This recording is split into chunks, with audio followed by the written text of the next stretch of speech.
काल्हेर गांव के समाजसेवक राजाराम भिवा महात्रे, जितेंद्र राजाराम महात्रे, शिवसेना काल्हेर माजी शाखा प्रमुख दीपक रामकृष्ण महात्रे, सचिन रामकृष्ण महात्रे तथा महात्रे परिवारों ने अपने निवास स्थान भिवंडी तालुका के काल्हेर गांव में 21 दिवसीय गणपति बप्पा को विराजमान करके बड़े आदर व श्रद्धा के साथ पूजा अर्चना करते हुए सभी देशवासियों को गणेश उत्सव की शुभकामनाएं दी तथा गणपति बप्पा से सुख समृद्धि की प्रार्थना की।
गणेश चतुर्थीपासून आज राजाराम भिवा म्हात्रे त्यांचे पुत्र जितेंद्र राजाराम म्हात्रे यांनी या करोनाच्या काळामध्ये या गणपती बाप्पाला नवस बोललेला होता आणि हा 21 दिवस हा त्यांचा दुसरा वर्ष, सलग 5 वर्ष या 21 दिवसाचा गणेश उत्सव मोठ्या प्रमाणात साजरा केलेला आहे।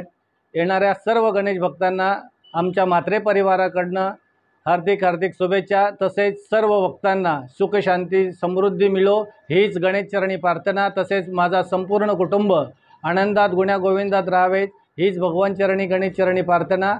आणि इथंच आमचे 2 शब्द संपवतो। जय हिंद, जय महाराष्ट्र। या गणेश उत्सवामध्ये माझ्या भावाच्या घरी राजाराम भिवा म्हात्रे यांच्या घरी 21 दिवसाचा देव आहे। त्याच्या निमित्ताने मी आज भजन करण्यासाठी इथं आलो, कालपासून आलेला आहे। त्याच्यामुळं आज सगळ्या लोकांना त्या भजनामध्ये आनंद लुटता यावा याच्यासाठी लोकजागृतीप्रमाणे मी भजन कार्यक्रम केलेला आहे। आणि त्याच्यात तुकाराम महाराजांचे अभंगवाणीसुद्धा केलेले, गाणंसुद्धा गायलेलं आहे। हे माझं कर्तव्य आहे आणि मी एक कलाकार आहे, गायन काम करणारा माणूस आहे, म्हणून या पद्धतीने मी कार्यक्रम इथे केला। गणपती बाप्पा मोरया, मंगल मूर्ती मोरया। श्री गजानन महाराज के जय, उंदीर मामा के जय, उंदीर मामा के जय। हरेश्वरा